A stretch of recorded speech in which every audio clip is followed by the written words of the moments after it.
नमस्कार फ्रेंड्स, मैं अनिल एक बार फिर आपका स्वागत करता हूं और राजस्थान की मृदा के अंदर पार्ट 2 की बात करेंगे अपन। तो बच्चे यहाँ पर अपन कुछ शब्दावलियों की बात कर रहे थे लास्ट क्लास में, तो आज भी अपन वही बात करेंगे।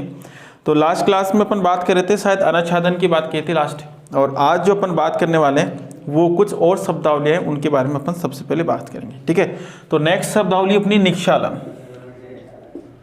निक्षालन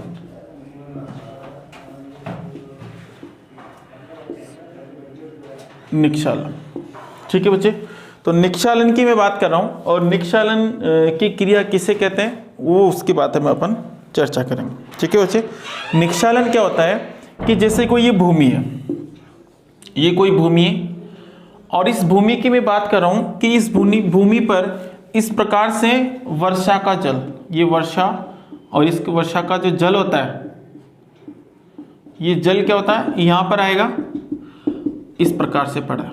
अब इस प्रकार से जैसे वर्षा का जल इस भूमि पे पड़ेगा तो इस भूमि के ऊपर इस प्रकार से ये पोषक तत्व होंगे, पोषक तत्व,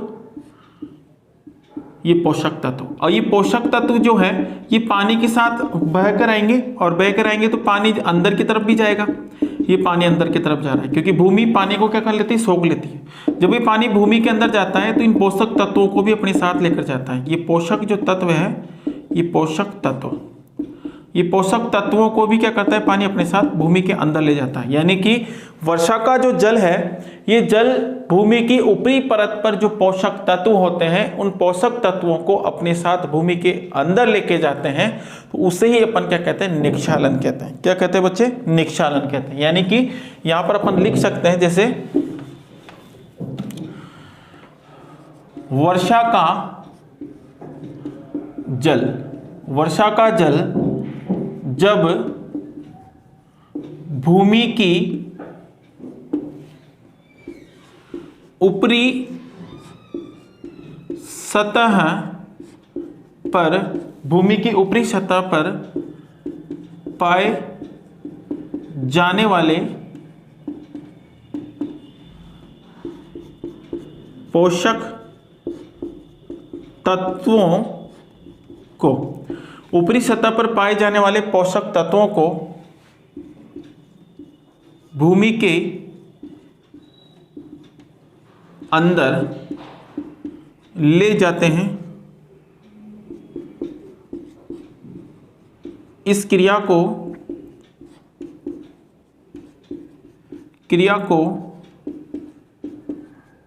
निक्षालन की क्रिया कहते हैं, की क्रिया कहते हैं। ठीक है, इसको क्या कहते हैं, निक्षालन की क्रिया कहते हैं। तो आप इसको ध्यान रखिए एक बार। ठीक है, चलें आगे। देखो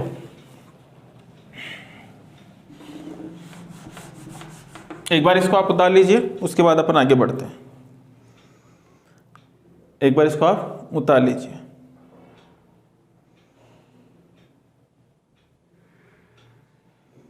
चले देखो,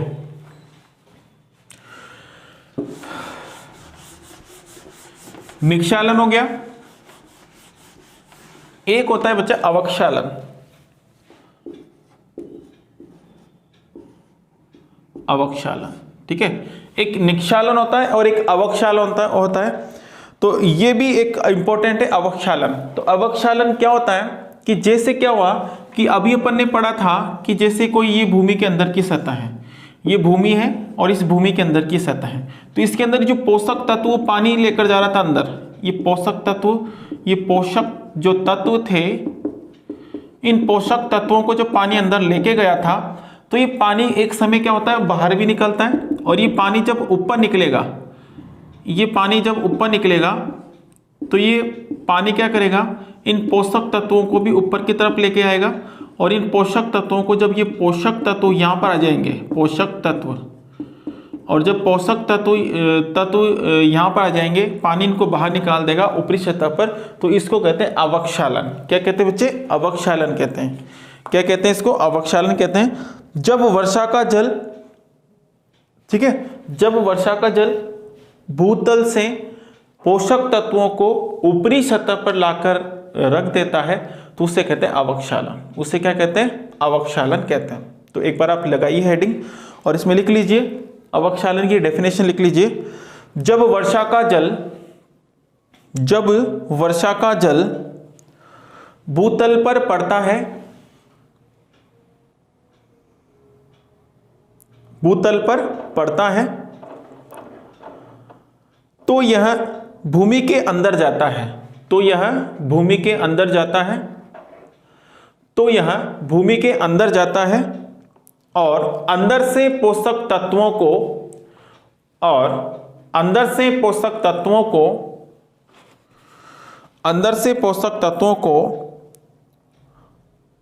ऊपरी सतह पर भूमि के ऊपरी सतह पर लाता है।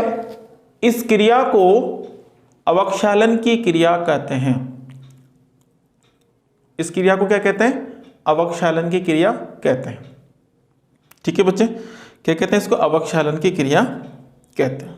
यहां तक कोई दिक्कत? चलें आगे देखो। तो ये अवक्षालन, निक्षालन, अनच्छादन, अपर्दन, अपक्षय, ये सब चीजें हो गई है। अब अपन चलते हैं मिट्टियों की तरफ। अब हेडिंग लगा लीजिए बच्चे, हेडिंग लगा लीजिए राजस्थान की मिट्टियों का वर्गीकरण।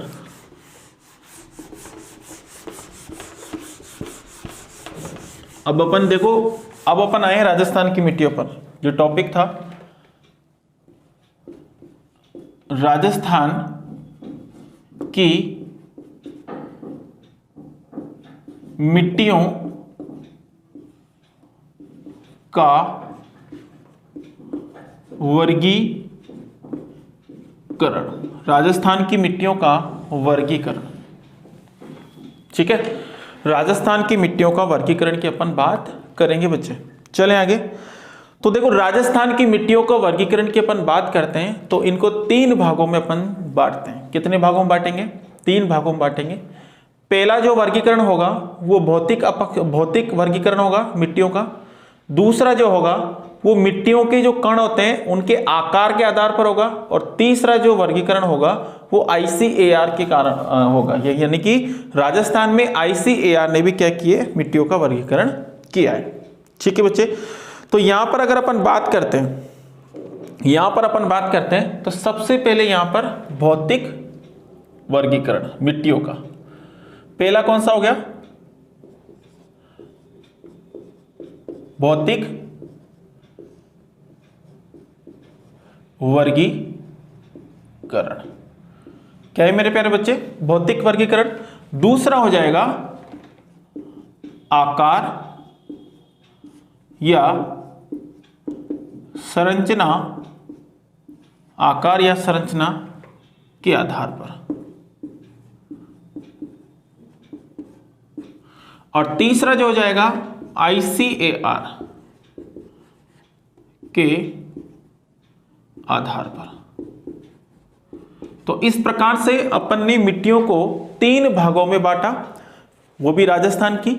पहला भौतिक आधार पर, दूसरा उसकी आकार व संरचना के आधार पर, तीसरा ICAR के आधार पर। देखो, भौतिक आधार पर अगर मैं बात करता हूं तो भौतिक आधार पर पहली जो मिट्टी बताई वो बताई जलोढ़ मृदा। पहली कौन सी मिट्टी है? जलोढ़ मिट्टी। पहली कौन सी मिट्टी बचे? जलोढ़ मिट्टी। ठीक है, दूसरी मिट्टी लाल मिट्टी, लाल मिट्टी। ठीक है बच्चे, तीसरी जो मिट्टी है वो तीसरी मिट्टी है लाल पीली, लाल पीली मिट्टी। ठीक है बच्चे, चौथी जो मिट्टी है वो चौथी मिट्टी है सिरोजम मिट्टी, सिरोजम मिट्टी। ठीक है बच्चे, चौथी कौन सी हो गई? सिरोजम मिट्टी। और पांचवी जो मिट्टी है वो मिट्टी है काली मिट्टी, ब्लैक सॉइल। ठीक है बच्चे, और फिर आ जाएगी बलुई मिट्टी। 6 नंबर पर कौन सी मिट्टी आ गई? बलुई मिट्टी। ठीक है बच्चे। फिर आ जाएगी रेतीली मृदा 7वें नंबर पर, रेतीली मृदा। मृदा कह दो या फिर मिट्टी कह दो, एक ही बात है। ठीक है। इसके बाद में जो 8वें प्रकार की जो मिट्टी है, वो 8वें प्रकार की मिट्टी कौन सी आ जाएगी? दोमट मिट्टी। दोमट मिट्टी। ठीक है, ये 8वां इसका प्रकार है। ठीक है बच्चे। तो ये भौतिक आधार पर क्या हो गया इसका वर्गीकरण हो गया। तो आप यहां तक एक बार उतार लीजिए, फिर अपन आगे बढ़ते हैं।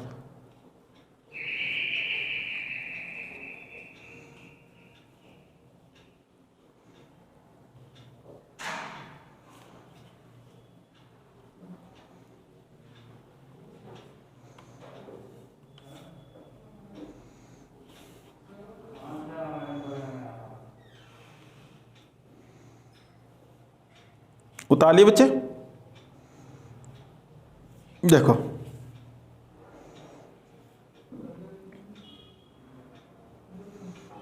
देखो, ठीक है। तो यहां पर इस प्रकार से भौतिक आधार पर ही मिट्टियों का क्या हो गया? वर्गीकरण हो गया। कोई दिक्कत यहां तक? चलें आगे। देखो फिर आएगा आकार व संरचना के आधार पर। तो आकार व संरचना के आधार पर इसको कितने भागों में बांटा गया? 4 भागों में बांटा गया। पहला हो जाएगा बारीक कणों वाली मृदा। पहला कौन सा हो गया? बारीक कणों वाली मृदा। ठीक है, मृदा। ठीक है बच्चे। दूसरा हो जाएगा मध्यम कणों वाली मृदा। तीसरा जो हो जाएगा इसका, वो मध्यम मोटे कणों वाली मृदा। ठीक है बच्चे। चौथा जो हो जाएगा वो हो जाएगा मोटे कणों वाली मृदा। मोटे कणों वाली मृदा। तो इस प्रकार से अपन को 4 भागों में, अपन ने 4 भागों में इसको क्या किया है? बांटा है। ठीक है बच्चे। कोई दिक्कत यहां तक? कोई दिक्कत नहीं है ना। अब ICAR के आधार पर कौन कौन सी मिट्टियां थी उनके बारे में अपन चर्चा कर लेते हैं। तो सबसे पहले अगर मैं बात करूं तो कौन सी मिट्टी आ जाएगी? एंटीसोल। कौन सी मिट्टी बच्चे? एंटीसोल। दूसरी आ जाएगी एरिडोसोल। कौन सी मिट्टी बच्चे? एरिडोसोल। और किसके आधार पर? ICAR के आधार पर। तीसरा जो प्रकार है वो आ जाएगा एल्फीसोल। और चौथा जो प्रकार है वो आ जाएगा बर्टीसोल। ठीक है, कौन सा हो गया? बर्टीसोल। और 5वां जो प्रकार है वो आ जाएगा मोलीसोल। क्या आ जाएगा बच्चे? मोलीसोल। बर्टीसोल, मोलीसोल और एक आ जाएगा इंसेप्टिसोल। 6वां प्रकार कौन सा हो गया? इंसेप्टिसोल।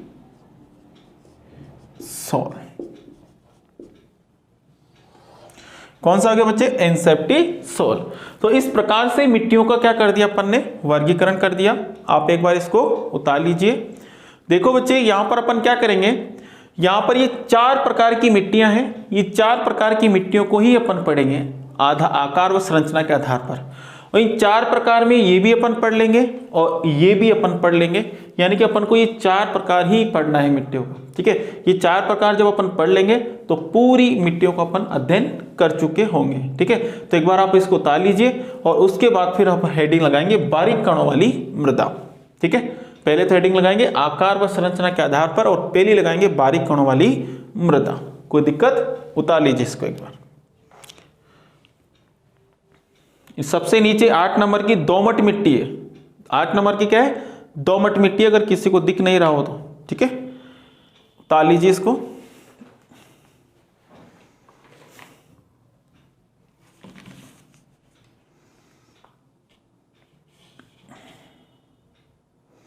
ठीक है, चलते हैं आगे, मिटा रहा हूं।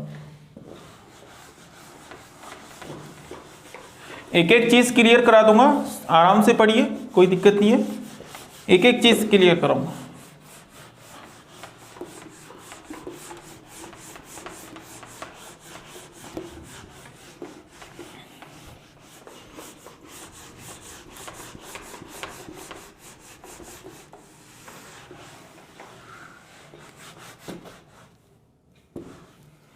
देखो बच्चा,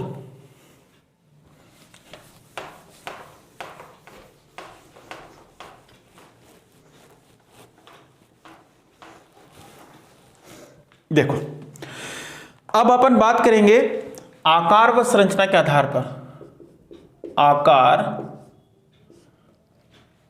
या संरचना के आधार पर, बस अपन यही प्रकार पढ़ेंगे, इसमें सारी मिट्टियों के बारे में मैं आपको बता दूंगा। जैसे सबसे बारीक कणों वाली जो मिट्टी होती है वो काली मिट्टी होती है, जिस काली मिट्टी अपनी आएगी भौतिक आधार पर अपन ने नाम दिया था, ठीक है। जो काली मिट्टी होती है उसको ICAR ने बर्टिसोल का, तो बर्टिसोल इधर से नाम आ जाएगा बर्टिसोल। तो एक ही चीज है, नाम ज्यादा है, ठीक है, एक नाम और उसके काम अनेक, ठीक है।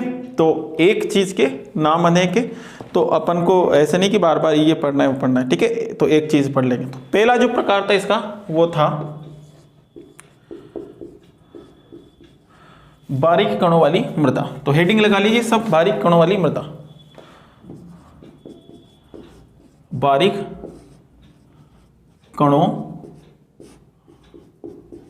वाली मृदा, बारीक कणों वाली मृदा। तो इसी को अपन पढ़ने वाले हैं आज। तो देखो बच्चा, बारीक कणों वाली जो मृदा है किस सबसे बारीक होती है, बहुत महीन होती है, बारीक होती है, इसलिए इसको चीका मिट्टी के नाम से भी जानते हैं, ठीक है, चीका या फिर चिकनी मिट्टी के नाम से भी जानते हैं। देखो बच्चे, ये जो मिट्टी है, यह मिट्टी सबसे बारीक कण की होती है,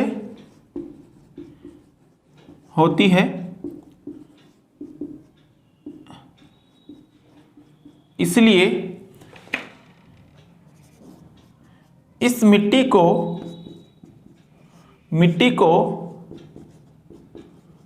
चीका या चिकनी मिट्टी,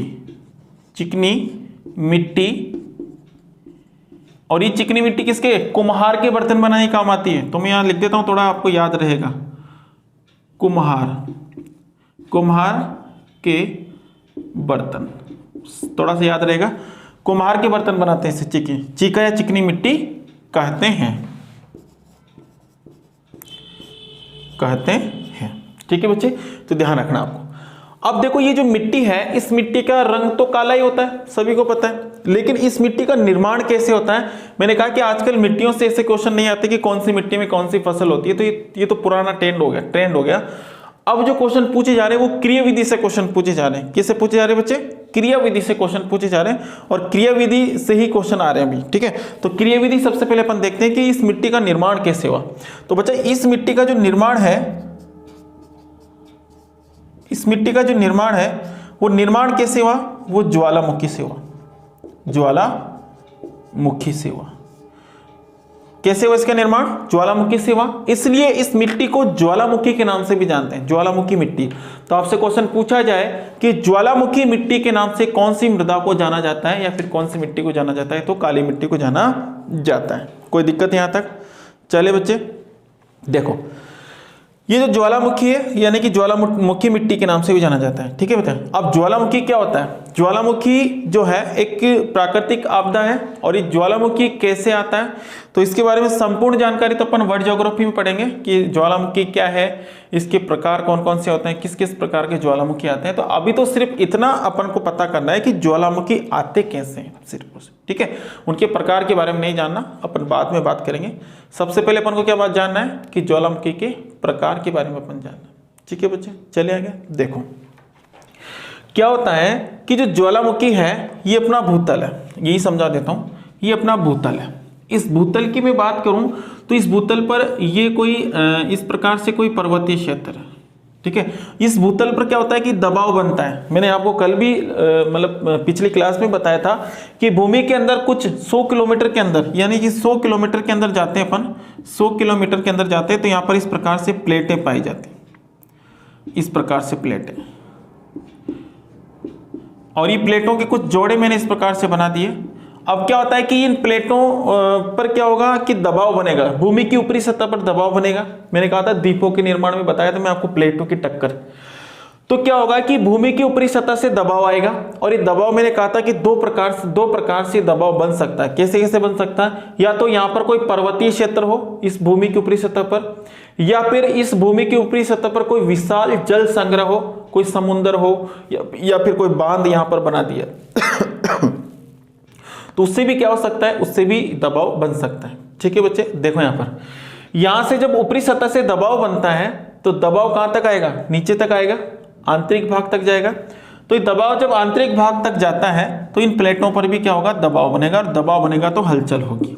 क्या हो रही बच्चे? हलचल हो रही। ठीक है, अब यहां पर क्या होता है कि मैंने कहा था कि कुछ ये प्लेटें इधर उधर भागेंगी। तो एक तो ये प्लेट इधर भाग गई, ये इधर भाग गई, ये इधर भागेगी, ये इधर भागेगी, ये इधर भागेगी ऊपर की तरफ, ये नीचे की तरफ भागेगी। तो इन क्रियाओं को मैंने कहा था कि इन प्लेटों में जो टक्कर हो रही है, ये टक्कर जो हो रही है, सॉरी ये गति हो रही है, तो ये गति 3 प्रकार की थी। ये तो अभिसारी गति थी, मैंने कहा था आपसे अभिसारी गति, ये अपसारी गति थी, अपसारी गति, और ये कौन सी हो गई? रूपांतरित गति, रूपांतरित गति। तो इस प्रकार से ये 3 प्रकार की गतियां थी बच्चे। ये कितने प्रकार की गतियां थी? 3 प्रकार की यहां पर गतियां थी। चले आगे, कोई दिक्कत तो नहीं है। चलिए बच्चे देखो, अब क्या होता है कि ये जो अपसारी गति है, ये अपसारी गति से ही ज्वालामुखी का निर्माण होता है। अब कैसे होता है देखो, यहां पर मैं सिर्फ अपन को जो काम की वो चीज बता रहा हूं। देखो, ये 2 प्लेटें हैं इस प्रकार से, ये इस प्रकार से पास पास में, इस प्रकार से पास पास में, इस प्रकार से। क्या होता है बच्चा कि जब ऊपरी सतह से दबाव बनता है, ये दबाव यहां पर आया, ये दबाव इसके ऊपर भी आया, इसके ऊपर भी आया दबाव, और जब ये दबाव बनता है तो दबाव बनेगा तो ये प्लेटों पर क्या होगा? दबाव बनेगा, और प्लेटें क्या होगी? हलचल होगी। और जैसे ही इन प्लेटों में हलचल होगा तो ये यहां पर क्या होगी? रगड़न होगी, रगड़न यानी कि घर्षण होगा। और जब घर्षण यहां पर होता है, यहां पर जब घर्षण होता है तो क्या होता है बच्चा कि ये आसपास के क्षेत्र को क्या कर देगी? गर्म कर देगी। जैसे अपन सर्दियों में इस प्रकार से रगड़ते हैं, और जब इस प्रकार से रगड़ते हैं तो अपने हाथ क्या हो जाते हैं? गर्म हो जाते हैं। ठीक है बच्चे, उसी प्रकार से ये विशाल प्लेटें होती है, विशाल प्लेटें जब इस प्रकार से इनमें घर्षण होता है तो ये आसपास के क्षेत्र को गर्म कर देती है। और जब गर्म करेगी तो इतना गर्म कर देगी 1900 डिग्री सेल्सियस, 1900 डिग्री सेल्सियस तापमान यहाँ पर हो जाता है। इतना तापमान बढ़ जाता है, और जब इतना तापमान बढ़ जाता है तो देखो 45 डिग्री सेल्सियस तापमान पर अपने हवा टाइट हो जाती है, तो 1900 डिग्री हो गया। तो यहाँ पर जितने भी जीव पाए जाते हैं इस जगह पर 100 किलोमीटर के अंदर की बात, यहाँ पर जितने भी जीव पाए जाते हैं, कोई चट्टाने, कोई भी जीवाश्म पाए जाते हैं, तो वो सारे के सारे एक तरल पदार्थ में बदल जाते हैं। किस में बदल जाते हैं? तरल पदार्थ में बदल जाएंगे, और इस तरल पदार्थ को कहते हैं मैग्मा। क्या कहेंगे? मैग्मा। यानी कि घर्षण जितना होगा, जितना ज्यादा घर्षण होगा तरल पदार्थ उतना ही बनेगा, मैग्मा उतना ही बनेगा। ठीक है बच्चे, और मैग्मा इस प्रकार से बनता जाता है, बनता जाता है, बनता जाता है, बनता जाता है, बनता जाता है, और जैसे ही बनता जाएगा तो ये ऊपरी सतह तक आ जाएगा, ऊपरी सतह तक आ जाएगा, और ऊपरी सतह पर आकर ये बाहर निकलने की कोशिश करता है। ये यहाँ से बाहर निकलने की कोशिश करता है, लेकिन ये बाहर नहीं निकलने देती ऊपरी सतह, कि नहीं मैं तुझे बाहर नहीं जाने दूंगी। जब इन प्लेटों को पता चलता है कि ये मेरे द्वारा बनाए गए मैग्मा को बाहर नहीं निकलने देती, तो ये क्या कर देती? दोनों प्लेटें गति करना स्टार्ट कर देती हैं, और जब गति करना स्टार्ट कर देगी तो ये प्लेट इधर की साइड चली जाएगी, और ये प्लेट इधर की साइड चली जाएगी। ठीक है बच्चे, और जब ये प्लेट इधर की साइड चली जाएगी, ये प्लेट इधर की साइड चली जाएगी, तो क्या होगा बच्चा? ये प्लेट यहाँ पर आ जाएगी, और ये प्लेट यहाँ पर आ जाएगी। और जैसे ये प्लेटें इस प्रकार से इधर उधर की तरफ जाएगी तो यहाँ से एक रिक्त स्थान बन जाएगा, ये रिक्त स्थान बन गया, खाली स्थान हो गया, और ये मैग्मा है, ये मैग्मा भूमि की ऊपरी सतह पर आ जाता है। और जब ये मैग्मा भूमि की ऊपरी सतह पर आता है बच्चे, ये मैग्मा भूमि की ऊपरी सतह पर आता है तो इसको अंदर तो मेग्मा बोलते हैं और ऊपर आते हैं इसको क्या बोलने लग जाते हैं, लावा बोलने लग जाते हैं। और जब ये लावा यहां पर बन जाता है, लावा यहां पर बन जाता है, तो लावा भूमि की ऊपरी सतह पर जाकर इस प्रकार से क्या हो जाएगा, जम जाएगा, जिससे चट्टानों का निर्माण होगा और इससे एक चट्टान बनेगी जिसका नाम है बेसाल्ट चट्टान। कौन सी चट्टान बन गई, बेसाल्ट चट्टान बन गई। ये जम गई यहां पर, एक लोथे के समान यहां पर आकर जम गई और ये कौन सी चट्टान बन गई, बेसाल्ट चट्टान बन गई। और जब बेसाल्ट चट्टान यहां पर बनेगी तो यहां पर क्या होगी, वर्षा होगी, और वर्षा होगी तो इस चट्टान के ऊपर वर्षा का पानी गिरेगा। क्या गिर रहा है बच्चा, वर्षा का पानी। इस चट्टान के ऊपर क्या हो रहा है, वर्षा का पानी गिर रहा है, और बारिश के पानी से इस चट्टानों के छोटे छोटे कण टूटेंगे और कण टूटकर एक स्थान से दूसरे स्थान पर जाएंगे और इसे कहेंगे अपर्दन। यानी कि इसका अपक्षय हुआ, बेसाल्ट चट्टान का अपक्षय हुआ भी अपन ने पढ़ा था लास्ट क्लास में। तो अपक्षय हुआ, अपक्षय होने के बाद एक स्थान से दूसरे स्थान पर जाकर इसका जमा होगा तो क्या हो गया, अपर्दन हो गया। ठीक है, जब यहां पर अपर्दन हो जाएगा तो यहां पर इसका जमाव हो जाएगा और जमाव एक बारीक कणों का होगा और उसी को कहते हैं अपन काली मिट्टी, काली मृदा। ठीक है बच्चा, तो इस प्रकार से काली मृदा का यहां पर क्या हुआ, निर्माण हुआ। तो अपन आ जाते हैं इधर, ध्यान रखना सारी चीजें मैंने आपको डायग्राम से बता दी। अब मैं इसको एक एक करके कनेक्ट कर देता हूं। देखो बच्चे, यहां पर ज्वालामुखी जब फटता है, ज्वालामुखी जब फटता है तो कितने प्रकार के तरल पदार्थ बनाता है बच्चे, 2 प्रकार का बनाता है। कितने प्रकार का बनाता है, 2 प्रकार का बनाता है। एक तरल पदार्थ को तो अपन क्या कहेंगे, मेग्मा। एक तरल पदार्थ को तो अपन ने क्या कहा, मेग्मा। और मेग्मा जब धीरे धीरे ठंडा होता है तो क्या बना देता है, ये भूमि के आंतरिक भाग में ये क्या बनाएगा, ग्रेनाइट चट्टान बना देगा। तो यहां पर एक चट्टान का निर्माण हो जाता है। किसका निर्माण हो गया, चट्टान का। और चट्टान कौन सी बनेगी यहां पर, ग्रेनाइट। ठीक है, और ये कहां पर होता है, आंतरिक भाग में होता है, आंतरिक भाग में। ठीक है बच्चे, यहां पर एक होता है लावा, लावा, और ये कहां पर होगा, ऊपरी भाग में, ऊपरी भाग में, ऊपरी भाग में हो गया। ठीक है, कोई दिक्कत। अब ये लावा जो है बच्चे, ये लावा एक चट्टान का निर्माण करेगा, मैंने भी अभी आपको बताया वहां पर। तो ये चट्टान कौन सी बनेगी, बेसाल्ट चट्टान। और बेसाल्ट चट्टान जो बनेगी, इस बेसाल्ट चट्टान पर क्या होगा बच्चा, वर्षा का जल गिरेगा और वर्षा का जल, और वर्षा का जल गिरते ही इस चट्टान, बेसाल्ट चट्टान का क्या हो जाएगा, अपक्ष हो जाएगा। ठीक है, यहां पर वर्षा का जल गिर रहा है तो इस बेसाल्ट का क्या हो गया, बेसाल्ट का अपक्ष हो रहा है, अपक्ष हो रहा है। और अपक्ष होने के बाद इसका क्या हो जाएगा, अपर्दन हो जाएगा। और अपर्दन होने के बाद इसका क्या हो जाएगा, जमाव हो जाएगा। और जमा होने के बाद किसका जमा होगा, काली मिट्टी का, काली मिट्टी का।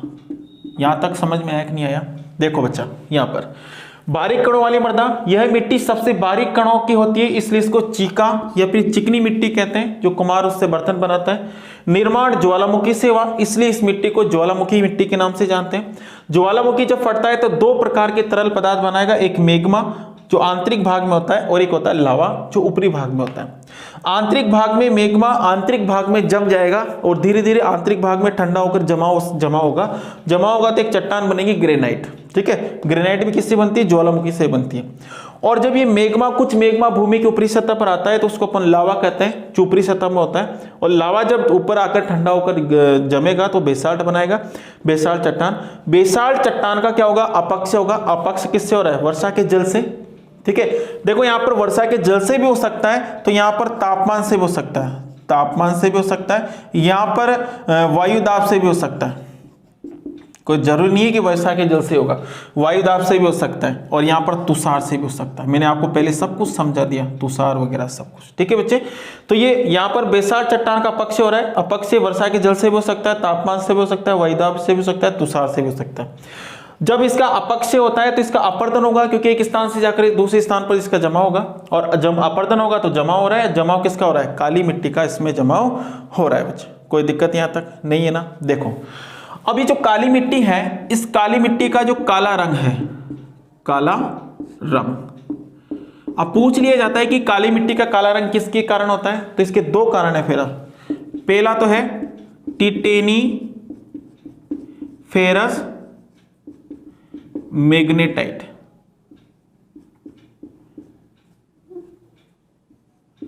टिटेनीफेरस मैग्नेटाइट और दूसरा है लोहांस। लोहांस के कारण। काला रंग किसके कारण? टिटेनीफेरस मैग्नेटाइट या फिर लोहांस के कारण हो रहा है। ठीक है, यहां तक कोई दिक्कत?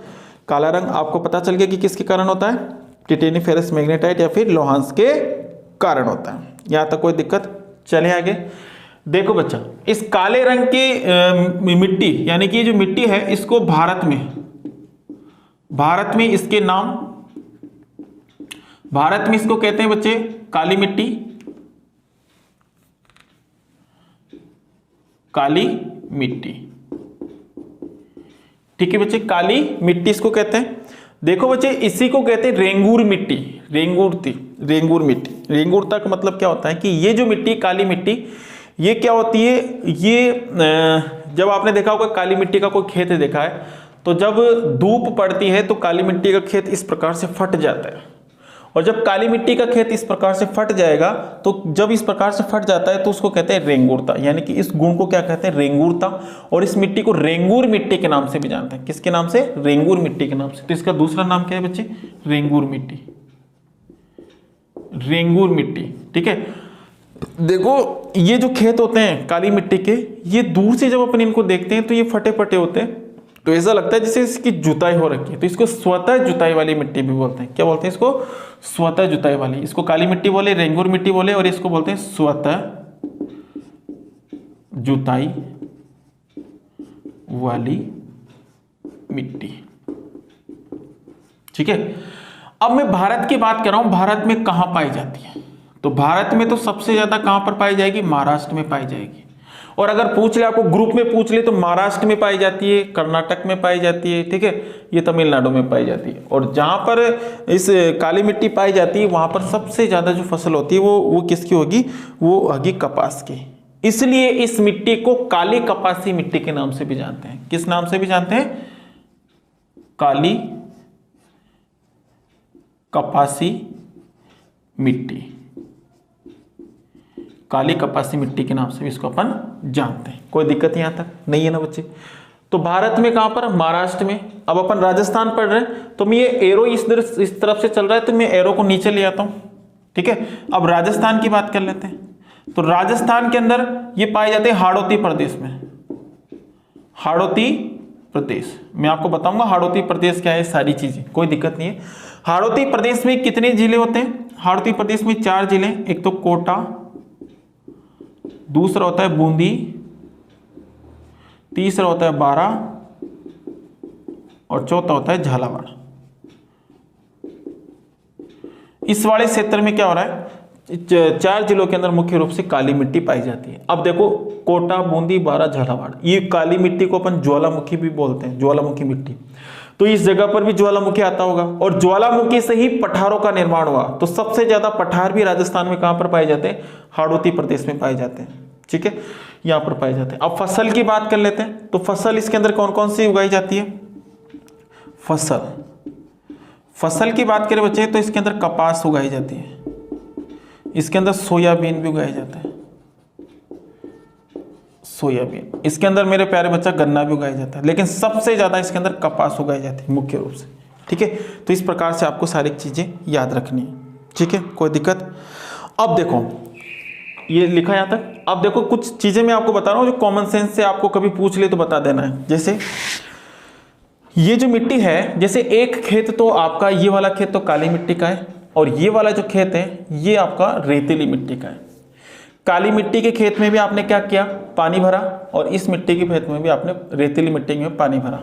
काली मिट्टी के खेत में आप जब पानी भर के आते हो शाम को, सुबह आप जाकर देखते हो तो काली मिट्टी उस पानी को सोखती नहीं है, मतलब वो सोखती नहीं है काली मिट्टी। यानी कि वो जो जल है, वो जल वहीं का वहीं भरा होता है, थोड़ा बहुत कम होता है, लेकिन वहीं का वहीं लगभग वहीं भरा होता है।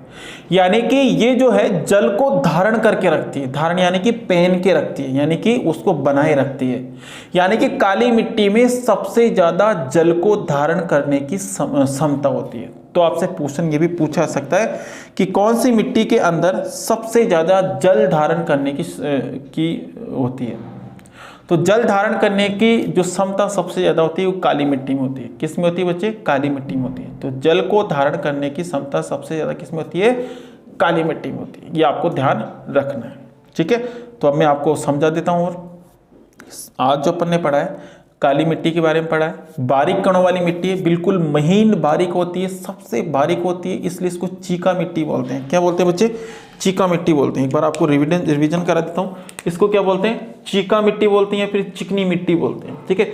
जो कुम्हार बर्तन बनाता है और इसका जो निर्माण होता है वो ज्वालामुखी से होता है। कैसे होता है बच्चे? ज्वालामुखी से होता है। और इसका निर्माण ज्वालामुखी से होता है, इसलिए इस मिट्टी को ज्वालामुखी मिट्टी के नाम से भी जानते हैं। ज्वालामुखी मिट्टी के नाम से भी इसको जानते हैं। ज्वालामुखी मिट्टी के नाम से भी अपन जानते हैं, ठीक है। तो आपसे क्वेश्चन पूछा जा सकता है कि ज्वालामुखी मिट्टी किसे कहते हैं? तो काली मिट्टी कहते हैं। और ज्वालामुखी चट्टान किसे कहते हैं? तो ज्वालामुखी चट्टान कहते हैं बेसाल्ट चट्टान को, ठीक है। और बेसाल्ट चट्टान को कहते हैं, बेसाल्ट चट्टान किसका उदाहरण है? आगन्य चट्टान का। यानी कि आगन्य चट्टान को भी ज्वालामुखी मिट्टी कहते हैं, क्योंकि आगन्य चट्टान का निर्माण भी किससे होता है? ज्वालामुखी से होता है, ठीक है। तो आपसे मृदा पूछे तो आपको क्या बताना है? ज्वालामुखी मिट्टी, ठीक है। तो इस तरीके से आपको ध्यान रखना है। इसका निर्माण ज्वालामुखी से हुआ है। ज्वालामुखी दो प्रकार से जब फटता है तो दो प्रकार से तरल पदार्थ बनाता है। और जब दो प्रकार से तरल पदार्थ बनाएगा तो भूमि के आंतरिक भाग में तो मैग्मा होगा। जो मैग्मा क्या होगा? धीरे धीरे वहां पर ठंडा हो जाएगा, और ठंडा होगा तो एक चट्टान का निर्माण करेगा जिसका नाम है ग्रेनाइट। और ग्रेनाइट से ही मेरे प्यारे बच्चा मार्बल बनता है। समझ में आ रहा है कि नहीं आ रहा? नीस चट्टान बनती है, नीस चट्टान, जो किसका उदाहरण है? रूपांतरित चट्टान का उदाहरण है, ठीक है ना। ग्रेनाइट बदलता है नीस चट्टान में, और नीस चट्टान किसका उदाहरण है? रूपांतरित चट्टान का। नीस चट्टान सबसे ज्यादा कठोर चट्टान है। नीस चट्टान क्या है? सबसे ज्यादा कठोर चट्टान है। और नीस चट्टान जो है, नीस चट्टान से शिवलिंग बनाए जाते हैं। बहुत पहले की बात है, जब साइंस तो बहुत पहले आ गई थी, तो साइंस ने कहा था कि नीस चट्टान पर जितना तरल पदार्थ गिराओगे, जितना ज्यादा तरल पदार्थ इस पर गिराओगे, नीस चट्टान की उम्र उतनी ही ज्यादा होगी, यानी कि ड्यूरेबल हो गए। जब नीस चट्टान से अपने शिवलिंग बनाया तो साइंटिस्ट ने कहा कि शिवलिंग को ड्यूरेबल रखने के लिए इसके ऊपर पानी गिराओ, ठीक है। जिससे क्या होगा कि ये ड्यूरेबल होगा, और भगवान का जो आस्था का प्रतीक है ये क्या होगा? ज़्यादा दिन तक चलेगा, ठीक है बच्चे। लेकिन कुछ लोगों ने इसको गलत अवधारणा बनाई है, और कुछ लोग क्या सोचते हैं कि यार भगवान है और भगवान के इस पवित्र शिवलिंग पर अपन जल चढ़ाते हैं। चलो ठीक है, जल तो बहुत अच्छी बात है कि जल चढ़ा रहे हो, ठीक है। लेकिन कुछ लोग आजकल क्या करते हैं? दूध का अभिषेक करते हैं उसके ऊपर, और दूध उसके ऊपर चढ़ाते हैं तो सैकड़ों लीटर दूध उसी के ऊपर बहा देते हैं। उस दूध की उस शिवलिंग को जरूरत नहीं होती, उस दूध को किसी गरीब को जरूरत होती है जो उसका पेट भर सकता है। आपने देखा होगा कि मंदिरों के बाहर इस प्रकार से भिखारी बैठे रहते हैं, ठीक है। वो भिक्षुक होते हैं, तो भिक्षुक होते हैं, तो वो अगर वो दूध उनके पेट में जाएगा तो कुछ काम करेगा, उसकी भूख शांत होगी, और वो आपको एक दुआ देगा कि इनकी जो भी मनोकामनाएं पूर्ण हो, ठीक है बच्चे। तो भगवान ये नहीं कहता कि तुम वेस्टेज करो, भगवान ने ही इंसान को बनाया है। अगर इंसान सुखी होगा तो भगवान भी क्या होगा? सुखी होगा, ठीक है। तो मेरे प्यारे बच्चा, ये गलत अवधारणा है। पढ़े लिखे इंसान ऐसा नहीं करे कि भगवान की मूर्ति पे इस प्रकार से दूध का अभिषेक करे, ठीक है। थोड़ा बहुत तो कर दो, लेकिन ऐसा बहुत बार देखा है कि बड़े बड़े मंदिरों के अंदर दूध है जो नालियों में इस प्रकार से जाता रहता है, तो उसको कोई भगवान नहीं पीता है, ठीक है।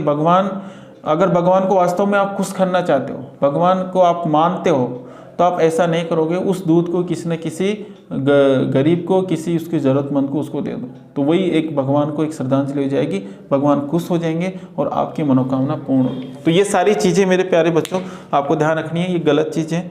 और आज के लिए अपन इतना ही लेते हैं। कल मैं आपको इसका दूसरा जो पार्ट है मध्यम कणों वाली मिट्टी का, वो अपन उसकी बात करेंगे। मध्यम कणों वाली मिट्टी के बाद में मध्यम मोटे कणों वाली मिट्टी के बारे में बात करेंगे। तो उन सारी चीज़ों के बारे में अपन वहाँ पर बात करेंगे। तो मिट्टियाँ हैं, इसके अंदर मिट्टियों में देखो मैंने भारत का भी यहाँ पर बता दिया कि भारत में कहाँ पाई जाती है और भारत में इसके क्या नाम है। देखो मिट्टी, काली मिट्टी है, तो काली मिट्टी भारत में भी ऐसे ही बनेगी, ये राजस्थान में भी उसके बनने की क्रिया ऐसे होगी, पाकिस्तान में भी ऐसे बनेगी, तो अमेरिका में भी ऐसे ही बनेगी। तो इसकी क्रिया विधि तो सेम ही होती है, लेकिन अलग अलग जगह पर इनके नाम अलग अलग है।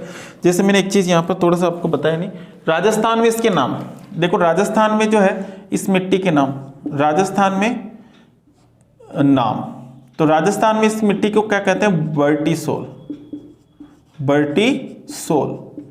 और बर्टीसोल नाम दिया था ICAR ने, तो Indian council for agriculture research ने। तो राजस्थान में इसको बर्टिसोल कहते हैं और हाड़ौती प्रदेश में पाई जाती है जहाँ पर सबसे ज़्यादा बारिश होती है, 80 सेंटीमीटर से ज़्यादा और 120 सेंटीमीटर से कम होती है। ठीक है बच्चे, तो आपको ये सारी चीज़ें ध्यान रखनी है। ठीक है, तो अपन आगे चलेंगे और सारी चीज़ों को वहाँ पर देखेंगे। तो कोई दिक्कत यहाँ तक देखो, जितने भी अपन पढ़ रहे हैं, अपन राजस्थान का जो पोर्शन पढ़ रहे हैं, इसके अंदर अगर कोई भी दिक्कत हो तो आप कमेंट बॉक्स में बता सकते हो और आराम से पढ़िए, अच्छे से पढ़िए। मेरा तो कहना ये है कि जिसकी भी तैयारी कर रहे हो, जिसकी भी आप तैयारी कर रहे हो, उसके एक प्रैक्टिस पेपर रोज़ सॉल्व कीजिए। 25 अप्रैल को जो रीट का एग्ज़ाम है तो उसमें आपको सफलता मिले। ठीक है, और जो भी जिस लक्ष्य की आप प्राप्ति करना चाहते हैं वो आपको प्राप्त हो, आपके माता पिता सुखी हो। ठीक है, तो मेरे प्यारे बच्चों, जमकर पढ़ाई कीजिए और जमकर आप जब पढ़ाई करोगे तो वहाँ पर आपके नौकरी लगेगी तो आपका जीवन कुशल मंगल होगा। ठीक है बच्चे, तो आज के लिए मैं इतना ही यहाँ पर विदा लेना चाहता हूँ आपसे। आज के लिए ही जय हिंद, जय भारत।